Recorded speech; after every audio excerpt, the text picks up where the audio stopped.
முருகனுக்கு ரொம்ப ரொம்ப பிடிச்சது என்ன அப்படிங்கிறது தெரியுமா? இந்த ஒரே ஒரு விஷயம் மட்டும் நீங்க செஞ்சா அந்த முருக பெருமானே உங்க கண்முன்னே வந்து காட்சி கொடுப்பான். அந்த அளவுக்கு முருகனுக்கு பிடிச்ச விஷயம் தான் இது.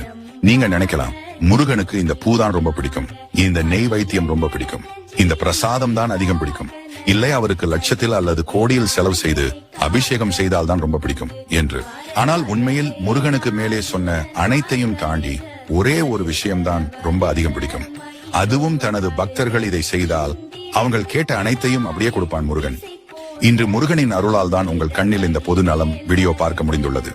முருகனுக்கு ரொம்ப பிடித்த அந்த ஒரு விஷயம் என்ன அப்படின்னா, தனது பக்தர்கள் அவருக்காக மனம் உருகி பாடுவது மட்டுமே. அதுவும் இந்த முருகனுக்கு மிகவும் பிடித்த பாடல்கள் வரிசையில் கந்த சஷ்டி கவசம் மற்றும் திருப்புகழ். இந்த 2 பாடல் தான் அவருக்கு அதிகம் பிடிக்குமா?